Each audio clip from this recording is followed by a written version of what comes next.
Danke, Mark, and thank you for joining us today. My pleasure. It's good to be here.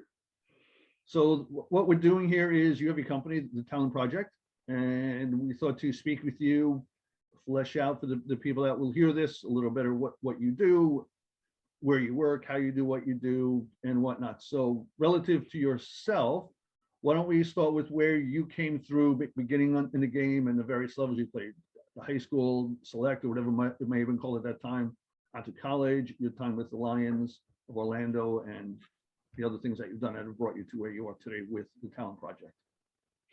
Well, I was very fortunate to grow up in San Francisco, which is like New York, is a very cosmopolitan area with enormous ethnic population, and we've had leagues going on since 1906. So I've been able to. I fell in love with the game at about 14, and I got attached to a German club in town, Concordia, San Francisco, and they moved me up. We're fairly quickly up into the semi-pro level by the time I was 16. But I was looking for better opportunities to play and develop. I got a full scholarship to the University of San Francisco, and we were national champions at that time. I was drafted in the NASL by the San Jose Earthquakes and spent some time with the Quakes and with the Seattle Sounders. And I went over to Europe on my own with a one-way ticket, as it happens, and on a letter for a trial from a club in Wales, North Wales, near, actually quite close to Liverpool, right under the border there. And I spent it. It became almost a 3-year journey of playing over there, learning, acquiring coaching licenses, and doing everything I possibly could to enrich myself about the game, not just the way it was played, but the way it was organized. And it became a real good experience for me.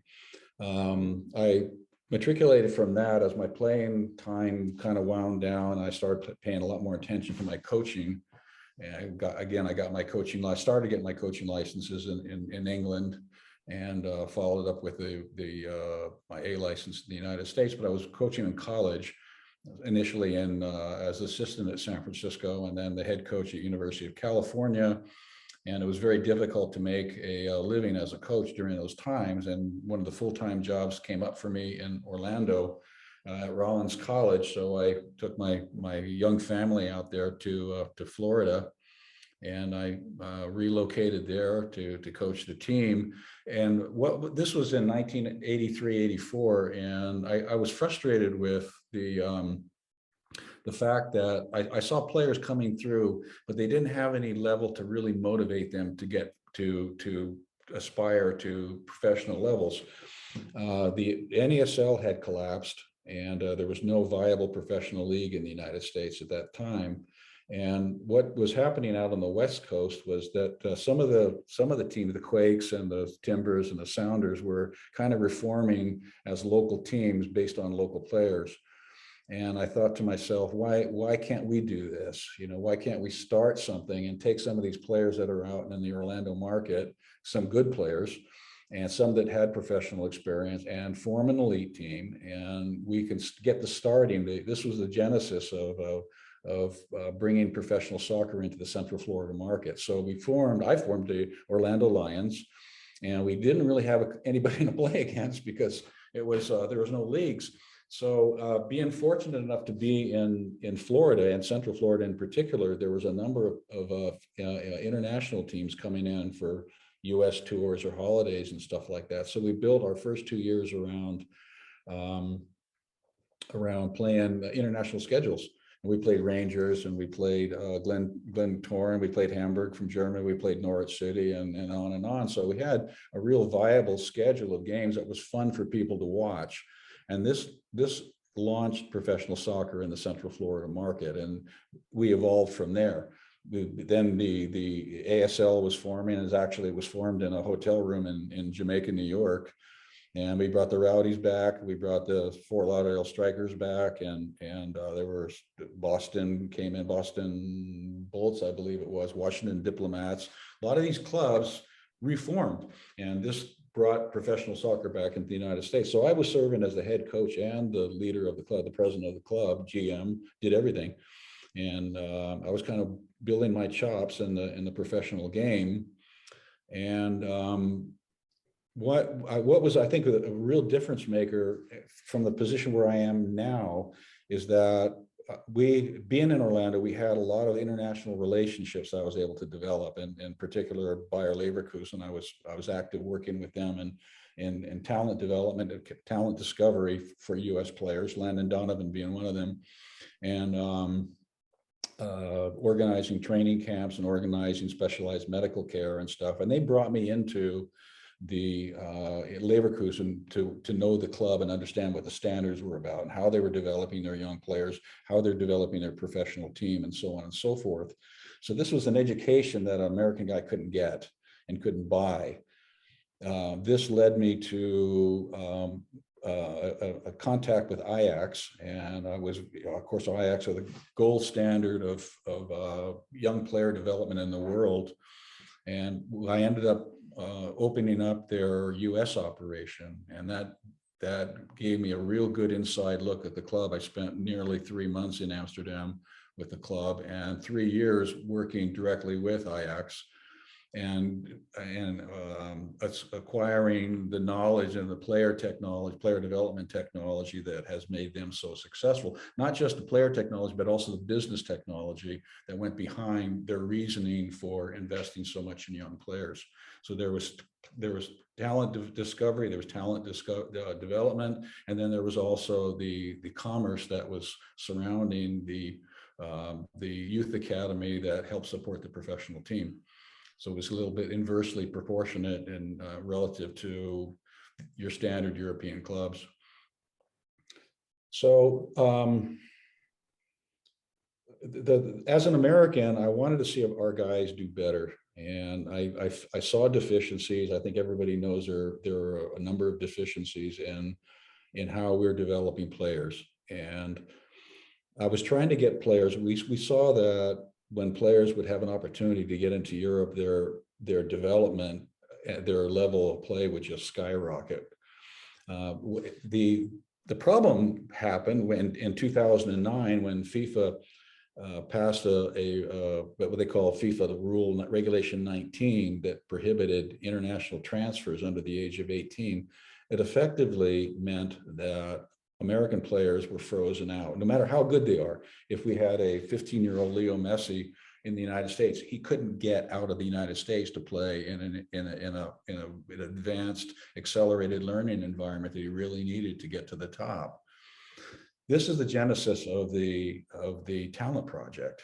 You know, we decided that we have to create a method, a way that young American players can get the benefits of being in an accelerated learning environment like that, and without falling out with FIFA.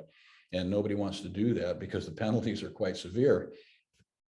So what we did with the Talent Project is that we created a study abroad program in Germany, and then we constructed a Bundesliga protocol development academy around it. And even though our players couldn't officially license to play in Europe, by playing there, by being visible all the time, the big guys, the clubs started taking notice of these American guys that were living there. They're learning the language, they're learning the culture, they're training every day. And then we're getting calls from Schalke and from Borussia Mönchengladbach and Bayern Munich, and say, bring your guys over. Yeah, exactly. Bring your guys over. We'd like to see them because you guys could be a source of talent discovery for us that we ordinarily wouldn't find. And it wasn't just that we were bringing players in that or displaying teams that, or players that would just come in for a holiday or 2 weeks or short-term trial. These were guys who were living there. These were guys that were learning how to speak the language. These are guys that are learning the systems of play and how to conduct themselves at a professional trial. And so we found that in a very short amount of time, the acceleration of the American players was very rapidly closing the gap from their starting point to the time that they could actually go into a top level academy and hold their own, or play a match against them and hold their own. So it's a matter of giving the kids we found that by giving the American kids a chance to have the same advantages of the Europeans at a high level, they start to close the gap after about 3 or 4 months. And the difference is remarkable. It's dramatic. So that's what we're doing now as we start in, we're right now recruiting for our 4th generation, but we've already have 7 pros, several of which have gone. Some are at Cal United with Mike Collins and Don Ebert in his group there. We have 3 or 4 in Europe right now. We have one in Mexico, and we have one in Queensboro. And Who would that be? that would be Anderson Holt. He's a 17-year-old, 17, yeah, 17 still, 17 or 18. I don't know what his birthday is, but he's our initial class of American Eagles, which is the name of our team in Germany. So he's done quite well. Well, that's great that you have them both there and here. Yeah. So I'm sure with that level of improvement from being with you, when they come back here, it's a revelation. Wait, I remember you a year ago. Right? Well, that's got to be astounding. Well, that's what it is, Sean. And we developed a concept that we call whispering talent. And what that basically means is that we see players that may be slightly overlooked, or they're not, any youth team has got their studs. They got the guys that you think are, they can't miss. Okay, then you've got the guys that are somewhere in the middle of the pack, but when you, with a real experienced eye and the right eye looking at them, you can see there's something really special here. They just haven't emerged yet. And so you can transplant them, you put them in that sort of environment, and they learn and they develop, and it's all of a sudden, after a few months, you see them explode. And now their body language is different, their posture is different, their decision making is different, the speed of play is so quick, and their technique has become so refined that you can't tell between the kid that came and the kid that you got there now. And this is what's really, really satisfying for us, is to see that sort of transformation occur. And it's not just in the way they play, it's the way they conduct themselves, even off the field, because that's also, it's really a super important point, because there's so many really good young players that present themselves or presented to top level teams. And sometimes there's no discernible difference between player 1, 2, 3, or 4. And so they have to make a decision about, well, we can only take one, which one is that going to be? It's always the kid that's got the most personality, the most character, and the guy that has the biggest presence on the field, the one they like. And so this is part of what the professional education has to zero in on, not just how they play, but how they conduct themselves. He is up and running over there for how long now? We have been there, in different incarnations since 2010.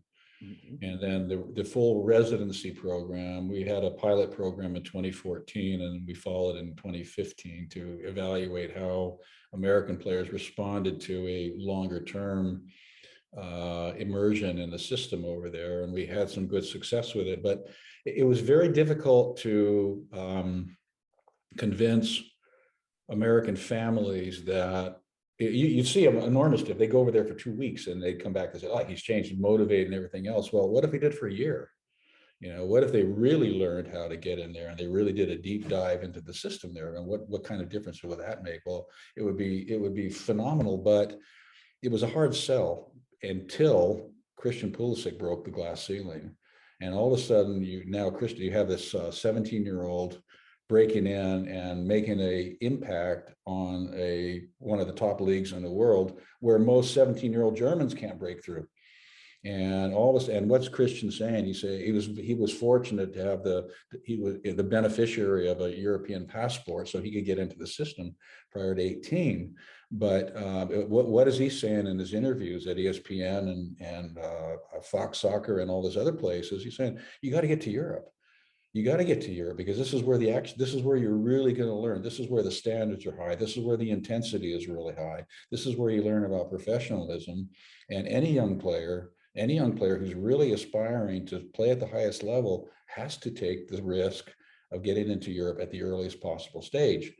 Now, the problem is that this age between 14 and 17 is irretrievable. And a lot of times, if you miss this window, you can't get it back. And now there's late maturers, and of course, there's always stories about guys that played a few years of college and then they come and they make a big success. And we're very happy about that. But the general rule is that for a player to play at his really highest potential, he's got to get into the system as young as possible, because you can't get those years back. And so we create a foundation for these guys by getting them in there. They're fully immersed, they're training twice a day. They're seeing guys at the highest level. They're playing teams at the highest level. They're learning about cultural agility. They're learning to speak the language. They're learning to play in systems. And this is where the magic happens. This is where the really, really good stuff happens. This is where you see the players that are good with that potential, but that has yet emerged, just explode, transform into something really, really special. And then we say, these are American kids. And this is what really excites me. These are American kids. And if they weren't in this system and get in the system, they may go on to college scholarships and things like that. But what are the chances of them really reaching the highest level where their dreams are? Because they all tell us, where do you want to play? I want to play in Europe. I want to play for Man United. I want to play for Bayern or for Real Madrid or something like that. But to get there, there's a formula that generally players all over the world have to follow. And that means getting into the professional education at the earliest possible opportunity. And what is your target age group? So the youngest to oldest? Our youngest guys start at 14, and we had, that's a good point, really good question, Sean. We'd like to get them then earlier, but it's really, really difficult you're dealing with the homesickness, and people really want to have their kids leave that early. So we made a strategic decision to start at U16. And because this is before they got too deep into the national team programs and had to constantly get called into camps. This is before many of them got sucked up by MLS academies and things like that. And so we could kind of get them in this pre-emergent stage. And they were just developing enough maturity to maybe have the metal, the steel, to be able to adapt away from home. And we don't marginal or minimize that, because it's difficult. It's not for everybody. You're talking about getting kids to move 3, 5, 6,000 miles from home, learn another language with players, a lot of strange players, a lot of new living environment, away from family, away from friends. It's a tough slog, but it's also that toughness, that being out of the comfort zone for these guys is what helps develop the steel that they need in order to really reach higher levels. It's really, really important. Right. When you go to the bigger universities here, so now you're dealing with adults, some such as myself. I was 17 turning 18, but mostly it's adults, and they'll tell you you're in an auditorium with hundreds, look to your left, look to your right. One of you will not be here at the end of 4 years. So now you're going to younger, different language, culture, food, which is massive, different media for the kids because they want to see YouTube and stuff, which is easy to get it in your own language, but TV, no.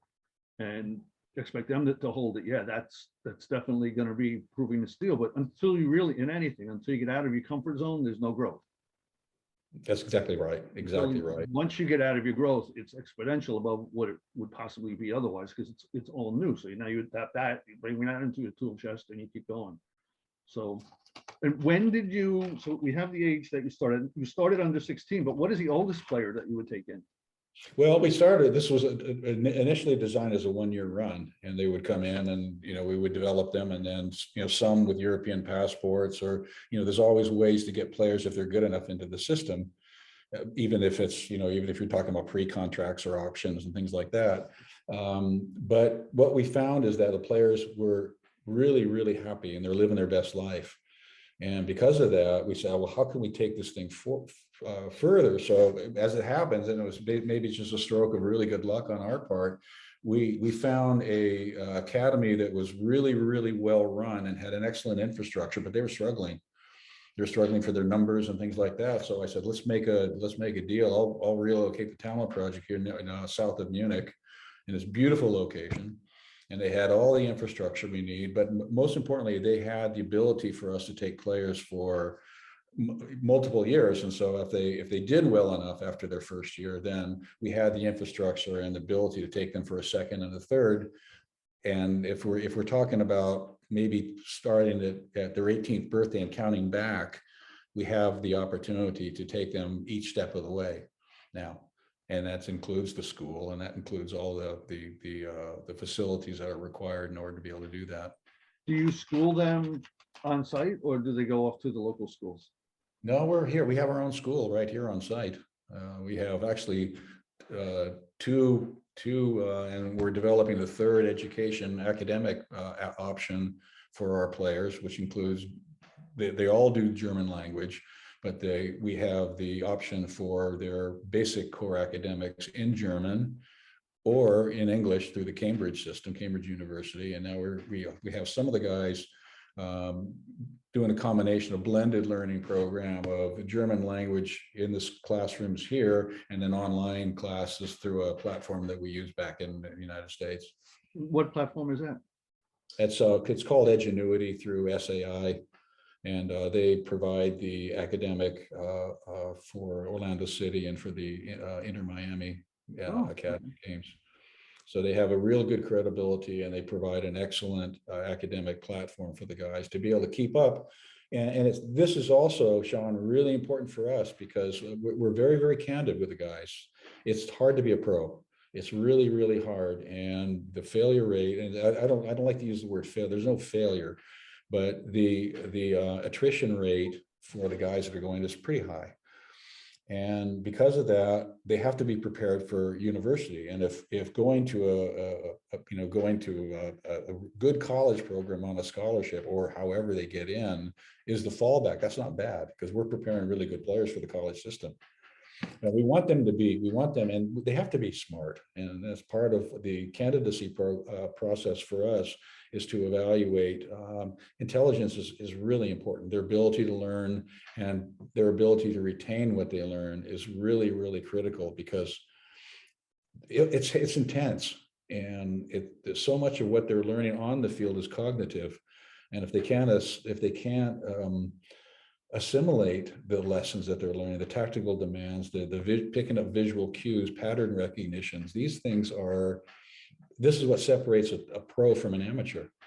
And in order to be able to do that, because they're all technical, they can all control the ball, play the ball and deliver a pass and so on and so they can all run. But it's the thinking part of the game that is so critical. And if they can't get that part of it, I don't care how good your technique is. You're just not going to get there. So you have to be smart. You have to be intelligent. You have to be a guy that likes to learn and has the ability to learn. Now, would you compare that to, say, speed, which can only be improved once you're fit and everything by, say, 15%? That if they don't have that aspect, Mark, they're just not going to be able to develop it? Well, there's in a big way. No, there's physical speed that's really important because they're so fast and there's such good athletes over here, but there's mental speed. And a lot of times the guys that there might be just a half a step slow, but they're 2 steps quicker. So they're in these spaces where, you think they're lightning, they're not really that fast. So they're in that space early. They've already seen the play. They've already know where that ball is going to be. And they've given themselves a yard or two of separation from the person marking them. And this is all down to pattern recognitions, anticipation, and their cognitive abilities on the field. And that's why it's so important to train at that level where their brain is constantly being tested and stretched. The various schooling that they have there is, of course, fully recognized back here in the States. Yes, it is. Yeah, absolutely. And how does it fall in with the European model of education? If someone decides to possibly stay there, go to school and play, but they've aged out of your program, so to speak. Well, that's possible. I mean, some of the guys are going to sign. I mean, I have a couple of guys that probably not going to make it at the top pro levels, but they still want to stay in Germany. They love their life, and there's talk about. We've got one kid who's really aspiring to attend one of the universities in Germany. We had another kid. I'm going back now, back in quite a ways back, but we had a guy that had a full ride to Duke, and he got a call about 2.5 months before preseason started at Duke, as entering his freshman year, and they said, "We saw you when you came over here and on your trip in March, and we think you can be a pro here. Would you like to come and play for our club?" And the guy said, "Oh, what, are you kidding me?" So he had to go have a talk with his parents and said, "Look, your parents just are you nuts? You're going to go to Duke. You got one of the top educations, a top level soccer program. I want to do this. I want to be a pro in Europe." So what happened was, and this is a really good story, because he went over there. He established himself as a professional, at 18 years old. He was a goalkeeper, and he learned the language. And within about a year, he was totally fluent in the language. He attended university, and he played about 7 years. And then when he finished, he married a German girl, and he completed his career. He got a big job with BMW. And now he's the CEO of a major software cybersecurity company in Europe. And he's had a great life. But this all started with, I just want to be a pro in Europe. But he's a smart guy. Obviously, he would. I mean, getting into Duke, you got to be pretty smart. But there's no reason why that a professional career and academics have to be at odds with one another. No, they don't. And what many people have been able to do, and we had Troy Dyack on a previous Zoom, he explained that when he signed, I believe it was with your earthquakes, that a fund was put aside to cover his education.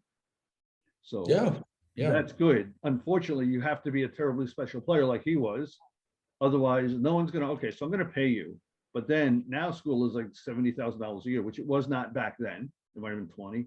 So you want me to not only pay you, but put away, oh, I don't know, almost $300,000 also to pay for your schooling? If you're that special of a player, okay. But with the average pro career being, say, 3 to 5 years, how am I making that back? Right. If I'm going to pay you 100, but I'm going to pull out that money to pay for the school, you're living on 30. You probably can't do that. And few Americans overseas are making that, particularly their first year, their first contract. So they really have to invest in you. And you are, the schools are not, if you leave, they're typically not, live as a junior or whatever, going to continue your scholarship when you come back. They might, if you play a few years and you come back and, hey, I want to be a grad assistant coach, you might be able to work it out, whatever, but typically they're not going to honor that, which I think they should, because now you won't scare away athletes that don't want to go to you because they won't get released or go to other schools. So for the 2 years they're in school, you lose them. But who's starting a job at $80,000 a year? So, at the same point, you don't want to be, 30, 40, our age, say, could I have made it back in the 80s? And you'll never know. So it's a bit of a tightrope. He worked out very well in that regard, right? I mean, he really had the best of both worlds. He got to stay where he wanted to be. His parents had the faith in him. He met his wife, which is, that alone makes the whole thing worthwhile. He's still there. Went from BMW to a founder of a company, so he's doing very well. So it's good in that regard. So now, typically, I don't like for people to drop names, but let's drop some names, some teams, who you've dealt with, where you've gotten players placed. I know you're not going to remember all the names. You might remember some teams, not the players' names, which is fine. You might remember some of the players, not their teams, but just so people can look back and see the breadth and depth of what you've done. Because there are so many academies here, trainers here that say, yes, I can get you to the next level. Okay, why isn't that included in your promotional material? Well, yeah. And who have you gotten there? And they can't come up with a name. So. Well, in my early days with Leverkusen, we were looking at the under 17 was in residency, USA team was in residency, and they asked me for my opinions on players. I said, there's 4 players in here I think that we should be really paying attention to. And one was Bobby Convey. The other was DeMarcus Beasley. The third was Kyle Beckerman. And the fourth was Landon Donovan. And we talked about positions and ultimate potential and stuff like that. I thought Bobby was probably going to have the biggest potential for a career in Europe. And I was right about that. We can argue about Beasley and stuff like that because he's done relatively well too. But we settled on Landon Donovan. And that was a bit of a chore because Dad was all for Landon getting the shot in Europe really early. His mother was an educator, and she said, "Look, you're gonna. It's a slam dunk. You're gonna have all dripping all over you for full rides and stuff like that. Why would you give that up?" But at the end of the day, and what you alluded to with Troy Dyack, who went to the same university as me, by the way. San Francisco. There was money stuck into a fund for post-plan university degrees, and I don't remember the exact amount, but it was relatively formidable in terms of the amount. It made it worthwhile for him to say, let's take this risk.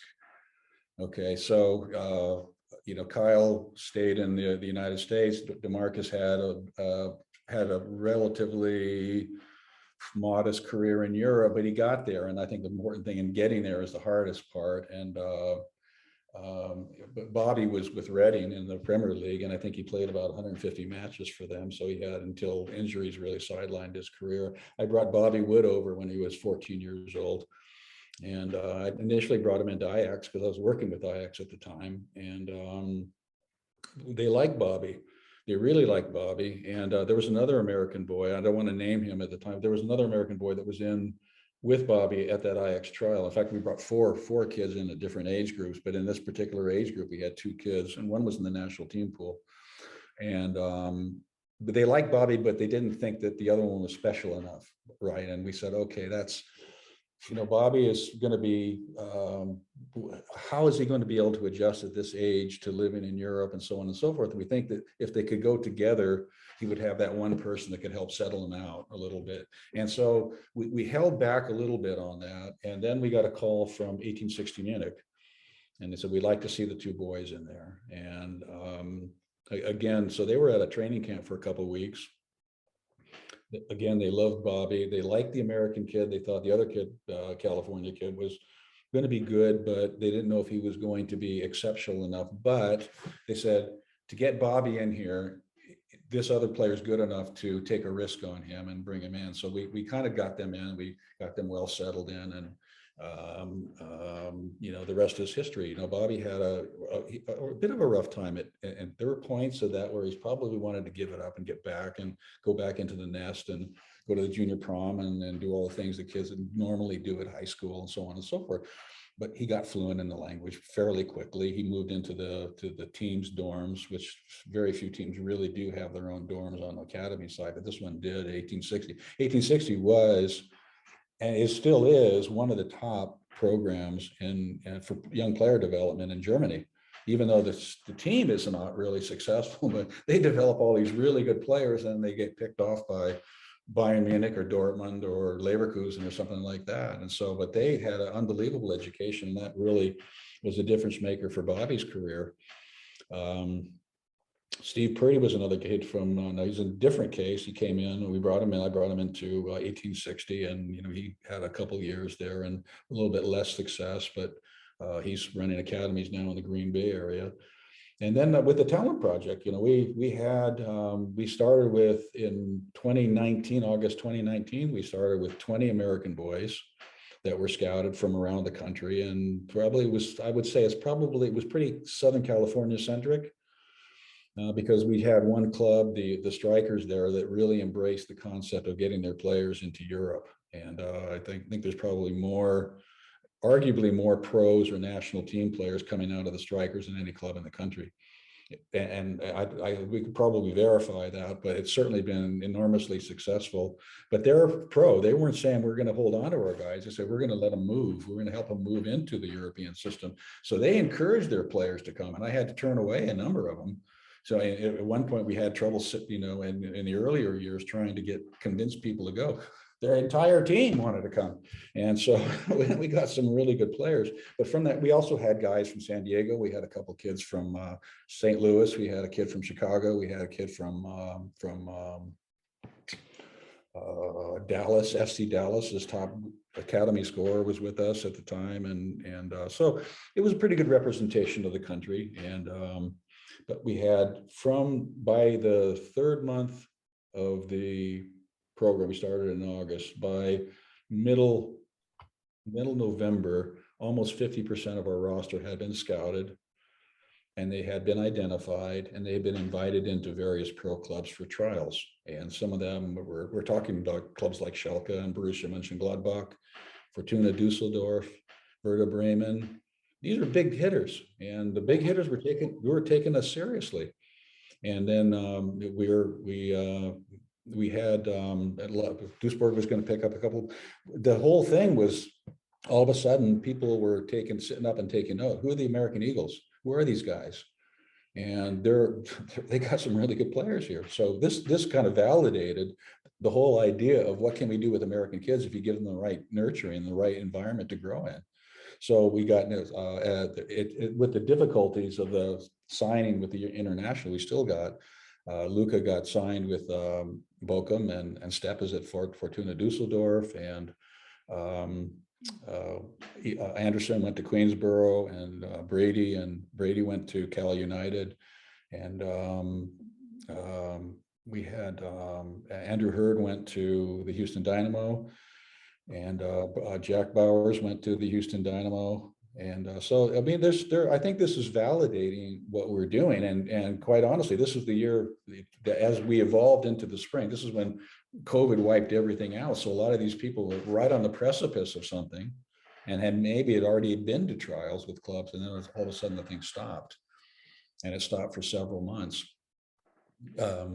We were able to launch it back with a kind of a limited program in 2020, fall of 2020, but it was limited because recruitment was difficult and facilities were different. Nobody knew what was going to happen as far as COVID goes, but we got David Molina. He ended up at Santos Laguna, and they won the Aperture in the Mexican League.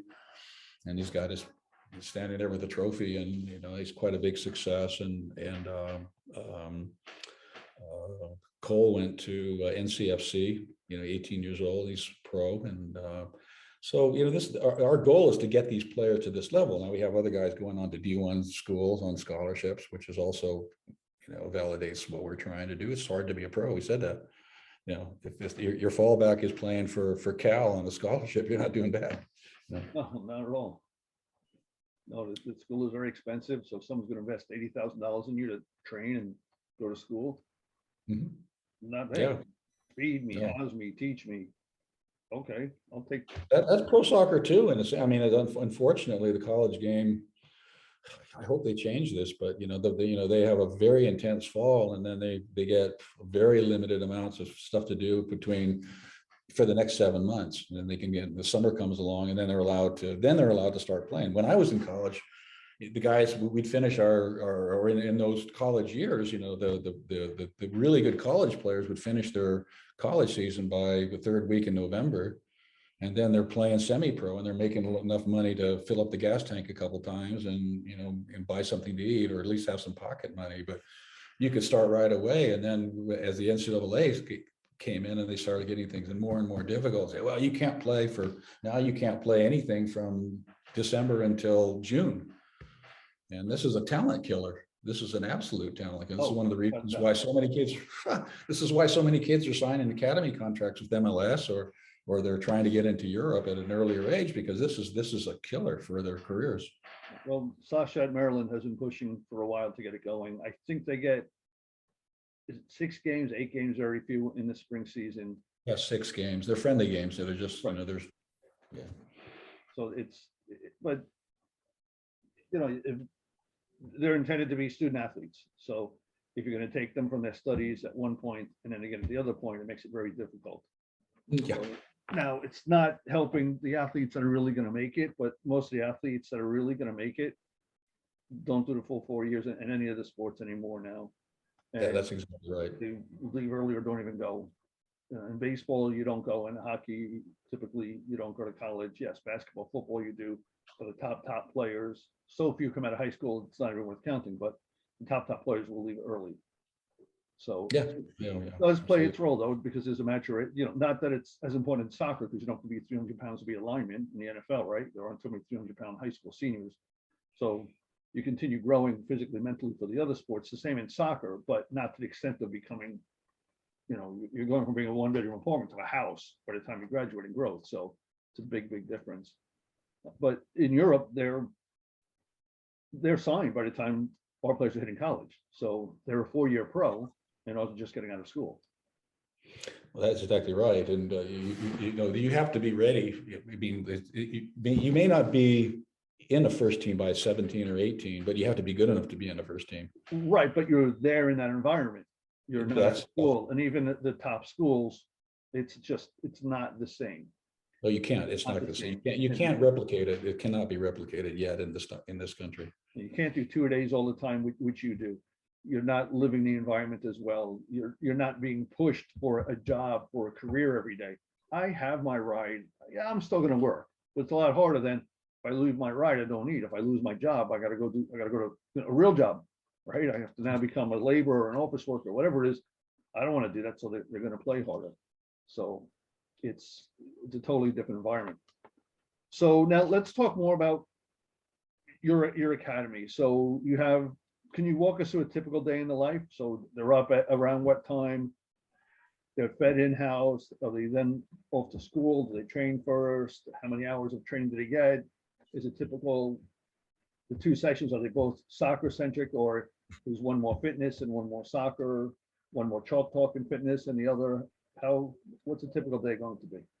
Well, they all get up about 6:30, and then we have two morning groups, and we call this the individual training, and that could be on specific areas of their positional play, or it could be, this is when they could be doing their strength training or body control or their fitness training, things like that. So there's a mix of what we do in the mornings, but they always train in the morning. We have one group that goes at 7:20, another starts at 10. The group that starts at 7:20 are starting their classes, or they're starting their study period times, and then the guys, then they do a flip flop, and then they do their thing. They all eat lunch around 12:30, and then they start training at 3:30 or 3:15, and then they go till 4:30 or 5. And so there's always two sessions per day, and then we have matches either on midweek. We have a number of midweek matches, or on the weekend. So we kind of fit the schedule around, and the training load is is usually determined by what the match load is. So sometimes we get a pileup of games. I think we had 8 matches in January, and you start to get a pileup, and so we have to dial back a little bit on the type of training they're doing. We're incorporating yoga into the training curriculum, which we're finding very helpful. And today they were doing upper body stuff in the weight room. Now, they don't do an awful lot of that, but they do enough of it to kind of, you need power, you need strength, particularly over here, because these guys are really strong. So other times we'll be working their core, their abs, and or lower body flexibility, and then they'll be out on the field, and there'll be wide players are working on crosses and shutting down players. We're working on and then the afternoon is when the team sessions happen. Bless you. Excuse me. Thank you. And that's when we have the team, and this is where we're starting to work on team concepts, whether how we defend, how do we attack, and preparation for matches. So in the week, they would have 5 to 6 days of training, 1 day off, and the other days are games? Yeah, they'll generally do anywhere from 9 to 11 training sessions per week, and then the match, or 8 to 10 sessions a week, and a match or 2 matches. Mhm. And so it really, again, depends on where we get our games, and if the travel time involved with that, and so on and so forth. And if you have obviously more travel, then we're going to dial back a little bit on the training. But everything is very thought through and planned and very well organized. We have 15 full-time coaches here on campus, and our guys have got 3 dedicated to us, plus the medical people and things like that. But they work, and the coaches all talk, and they're all connected to Bundesliga clubs. And so we know which players are about to go, or which one players we have to start organizing and start making contacts with clubs for. So we have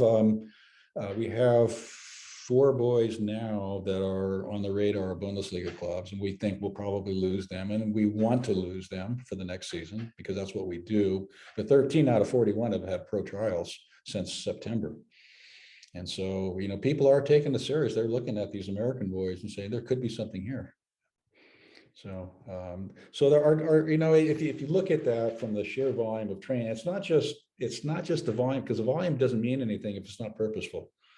And there has to be something that they're trying to get out as planned. That, well, this is what we're trying to get out of the session today. And so when you talk about going anywhere from, in the US, where they might get 200 sessions, I don't know, maybe 250, to 450. That's a huge, huge difference in the sheer volume of training that they're getting. But again, it's not just volume. We're not just trying to fill up the bucket. We're trying to create, there has to be a method, there has to be purposeful training that they're doing. And so this is one of the things that accelerates their learning so much, because they're getting it repeated, they're getting it and they're getting it. And these concepts start to set. Sometimes it takes, it might take your midfield and your front players, it might take them 6 or 7 weeks to really understand how to counter press, for example. I mean, the pressing is huge over here right now. And if you don't get, one player misses their assignment, one player is too late, one player is too early, these other teams will spot that weakness in a second. 3 passes later, they're in your box. And so you got to have guys that, boom, they're working like all the fingers on one hand, and boom, they're here. This guy closes the space, this guy closes the ball, this guy creates a channel. This is all stuff that takes time. It doesn't happen overnight. But this is why when we have the amount of training, they have the ability to learn that, because you can't just do it 3 nights a week. You have to be there constantly learning it. And socially, do you have playing trips out other than to see games? So are you out seeing various sites, getting them exposed to the culture over there? Well, cultural agility is a big part of the education here. They have to learn how other cultures think, and most of our guys, interestingly, they're either really good in math, but almost everyone's really interested in history. And what a place to be living if you're interested in history. There's so much going on here. So, they have opportunities to get out, and we encourage a little bit of independence. They can, you get on trains and you can go to places, and if you have a free day, and we encourage if they go, and, we have safety rules in place that are designed to make sure nothing crazy goes on, but they can get out and they can move about. And we try to, when we go places, to see the sites. So a little bit of, there's some marvelous, particularly World War II history, World War I and World War II history in the region. It's very good to understand how that all developed. And so then they have a different mindset about today's politics. At least they have a more objective view of today's politics, because they can kind of compare it to how things might have developed in other parts of the world. So that they're housed, they're in suites, private rooms, hotel style, many common areas? How is that set up? Yeah, it's good. We are on a former U.S. Army base, and it was built for the Army, and it was built to last. And so it's really good construction. And we've got, the guys are 2 to a room. We've got some suites with 3 rooms, so it'll house 6 guys. And we have other dorm style stuff, which is kind of a college dorm type of thing with 2 to a room, and the guys also like that. So generally the younger guys work in the dorm environment, and as the older guys start to move into the suites, we have the dining hall here, we have a study hall, and we have the weight room and the training hall when it gets too cold outside, and where they have weights. They have a small field where they can play or do their fitness work and stuff like that. So then we have the field down here, and so it's a good infrastructure. It's a place where you come to work. It's not if you want La Masia, or you want Mönchengladbach or the Bayern Munich, you're not going to get it. But what you get here is a place where people work. And one of the interesting things we talk about, environmental reinforcement. And one of those things is, as they walk from the rooms towards the dining hall, all along the wall are framed jerseys of players that have come through this campus here that have gone on to pros. There's about close to 100 jerseys up there of guys that were here, and then they've gone on to pro contracts and with big clubs. I mean, some of them were even national teams, but this kid from Red Bull Salzburg, who's about to make a mega transfer, Karim Adeyemi, came out of here. And Liverpool were chasing him really hard. And I think that he's kind of made his decision that he's going to go someplace. I think he's going to go to Bayern Munich or Dortmund, but he's been a sensation. He's one of those real big sensations in Europe. But this is environmental reinforcement. These guys are sharing the same spaces that these other guys had. And that's really motivating. Sure, that's huge. The coaching staff that you have, what would their qualifications be, ranging from whatever level license, FA badge that they may have? Well, the German licensing structure is, I would argue, is the most stringent in the world. It's the most comprehensive because it goes way beyond X's and O's and tactical development things. It gets way much deeper into psychology. It gets into young person development, not just young player, but young person development, understanding emotional maturity and stages of emotional maturity, understanding physical maturity and stages of physical maturity. So they can look at the players and say, look, we understand this kid's in a growth spurt, for example. He's a little bit slowing down. He's kind of gangly looking and stuff like that. These are things that, this passes. This is a good player. There's a good player inside this kid. He's going to grow through that. But if you don't have people that really are educated for that thing, you can miss them entirely. And so they have to have advanced coaching licenses. Almost all of them have come out of one professional club or another. They've either had probably very few of them had big time playing. In fact, there's nobody here in our coaching staff that had big time playing careers, but they've all been at really top clubs or professional clubs. So they've had that education through. They understand what the standards are like. So the coaches work well. They know their stuff. The German coaches know their stuff for sure. How does someone reach out to you? Well, they can look at talentprojekt.com, or we have our Instagram site, we have our Facebook pages, and it's hard. And I learned this with Ajax, working with Ajax, is that we're not a country, we're a continent. Yeah. And trying to see, you can't imagine I could tell you definitively that 10 years ago, you'd never find a player in Alabama. And yet I watched these teams at the regionals. I said, these are really good teams. Really good players are coming out of places like that. I'm not disparaging Alabama by any stretch, but I'm just saying that there's always been talent hotbeds in New York and St. Louis and Southern California, Northern California and Atlanta, so on and so forth. Now at Chicago, we're finding kids everywhere. Yeah, Chris Richards from Hoffenheim, Bayern Munich. He's on loan with Hoffenheim. He's from Birmingham, Alabama. Who would have thought that? But so trying to get out, we're trying to do talent IDs. We have one in Long Island, 15th and 16th, which we're really February. And where was that? That's at the Sousa complex.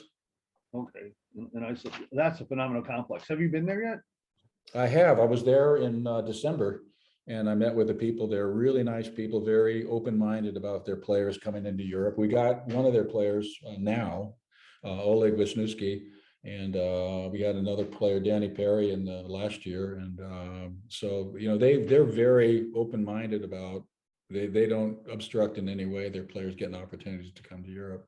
So they were really open about it. Said, listen, I need a place in the New York metro area where I can get, attract talent. So we've got, I think right now, probably about 15 kids showing up from different clubs. There's Sousa players, of course, but I got kids from the Slammers coming. I've got kids from one from Olympiacos. We've got one from New York's soccer club.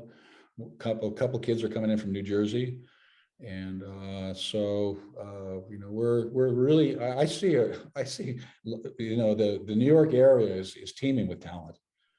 We got a couple kids from Med Oval coming in.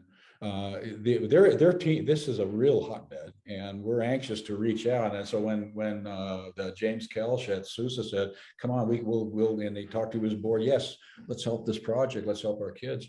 They were very gracious about it, and giving us our facility and helping to promote it by via their website. And we're starting to get people coming to hitting our Instagram page and Facebook page, visiting our website, and we have a little QR code, and they just click on that. It takes them right to a pre-screening registration. And then we get a little bit of information about them, and we look forward to being there in mid-February. I'm flying in from Germany, and our head coach is coming as well. So, all right, this is coming up in literally 2 weeks from today, about, it might be 15 miles from where I am right now. What are you looking for players watching this on my street and go, you know what, I can play? What are the things that you're going to want to see from that person? and that player as well, the two sides of it.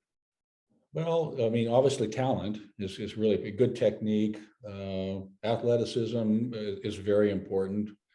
You could have great technique, but if you get pushed off the ball really easy, you're not going to last too long over here. So we do look for athleticism, but the characteristics that we look for is intelligence, and very often you can spot that with how the players are using their eyes on the field. You know, they're aware, they're constantly scanning, and they're aware of their environment. They're really taking constant and repeated assessments of time and space.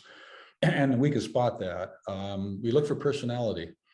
And so, you know, we can see guys that have the bigger personality on the field, and they have the self-confidence and stuff. So that's really, really important.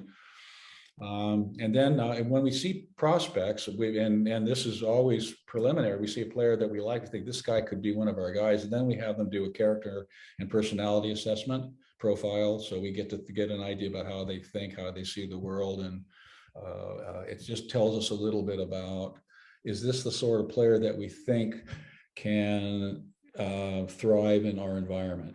And we don't want a kid who's probably maybe too coddled, and he's going to have a real problem with adjusting to having to share a room and being out of their comfort zone. Some kids just aren't going to make it. And so we want guys that are hungry. And we say, it's kind of a mantra, but we value hunger above skills. And because you get a lot of really good players, and particularly, and this is where the art of young player development comes in, because you could have a 15-year-old who is sensational. And then at 16, he's really, really good. And then at 17, he's starting to become an average. And then at 18, he's out of the game. Or 19, he's out of the game entirely. We saw this a lot with young players who are just absolutely outstanding, absolutely can't miss pros. And they're 15 and everybody wants them, and every people are dripping all over them and stuff like that. They stop developing, they peak. Now we've got a kid who's somewhere, he's really hungry. He's kind of fighting for that. He wants that number one spot. He's maybe 8th or 9th on the roster, but he's good. He's playing at a good level, and you can see he's really intelligent. He's going to develop that. And this is that whispering talent concept we talked about. These are the guys we're looking for. These guys that are really, really hungry. They're good, they're talented, but they're hungry, because they're going to come into this environment and you're always going to get a bit of homesickness. It's something, it's inescapable. But the guys that are focused and really, really hungry, they can get through. We help them get through it. We have tools for that. And the guys help themselves, and they help themselves everybody helps each other trying to get through. And that's also part of it as well. But when you get a guy who's really focused on his vision, his dream, where he wants to see his future self, these are the guys we want, because they're going to come in and they're going to thrive, and they're going to absorb, and they're going to get better and better and better. And they're going to look, and they're going to be observant. They're going to see better players, and they're going to emulate them. And all of a sudden, boom, we got a player. And that's what's exciting. This is what we're trying to do. So that's what we're looking for. That's good. You're looking at the total picture. I mean, but by the time that you yourself have in the industry, the time in which you've been doing this, the success you've had, it seems that you have a very good thing going there. The education keeps up, which is great. So the students aren't coming back with things that don't transfer. The colleges here, they're always having problems with students from elsewhere. They don't have enough O levels and other things. So it's tough, because you know what, you could be an A student, but it doesn't match up. But you're doing a thing to link up. You're using an American-based company who would know better than a foreign-based company that's even been doing it for a while, because they're here.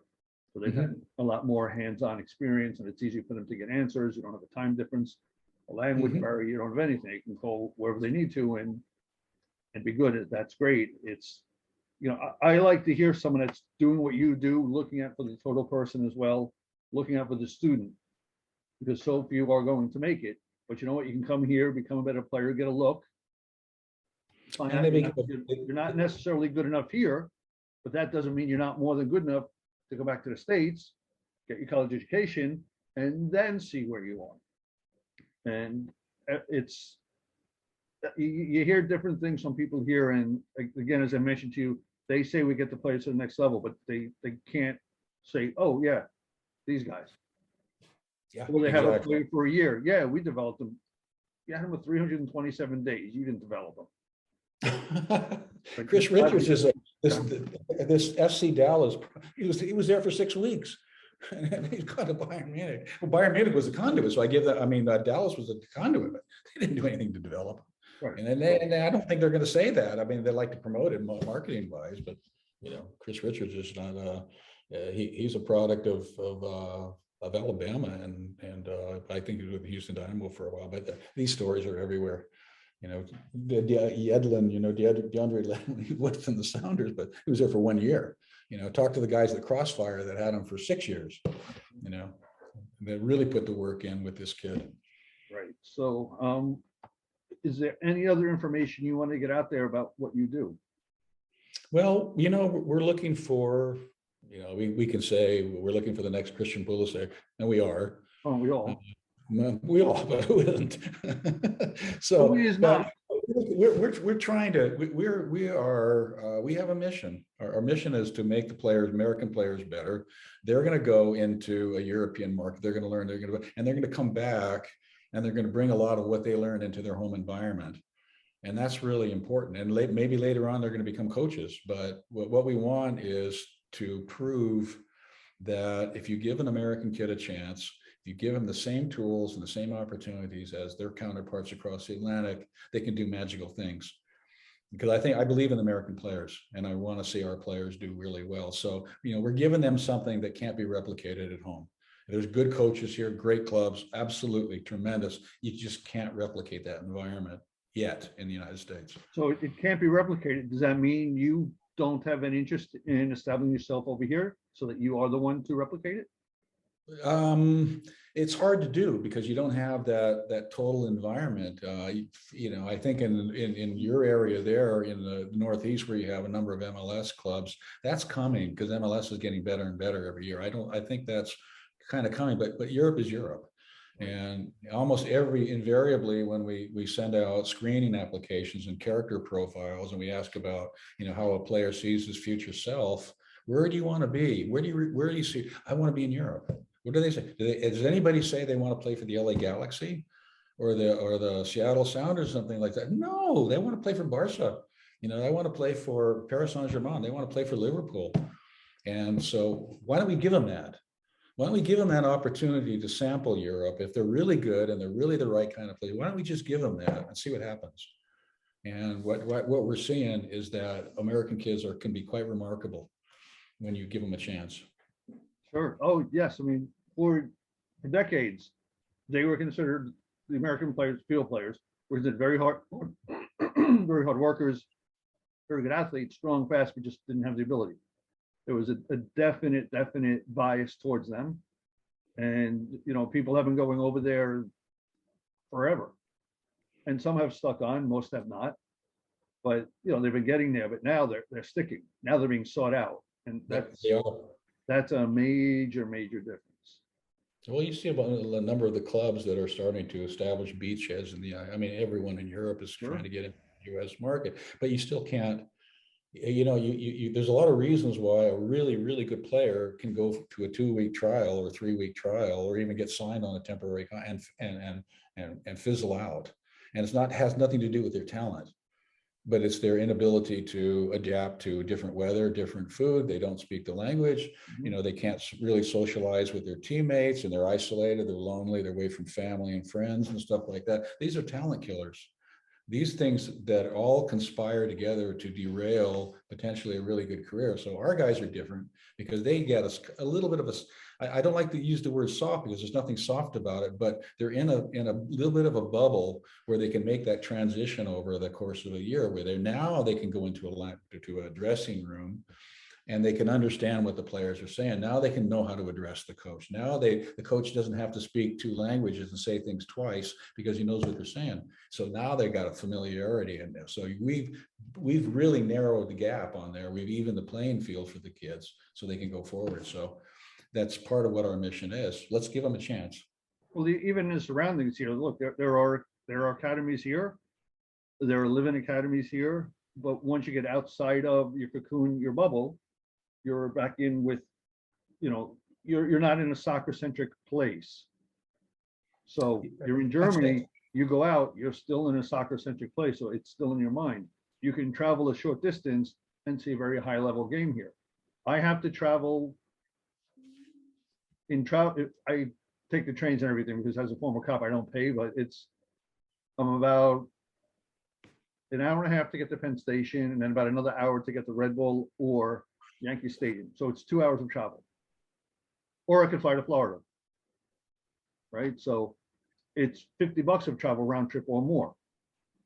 So that's a lot here. I mean, how far is the nearest, say, Bundesliga 2 team to you? 30 miles, maybe. Okay, so Yeah, but we got. you can go for a walk. You could go, but the thing is, you walk out the front door and you're in the culture.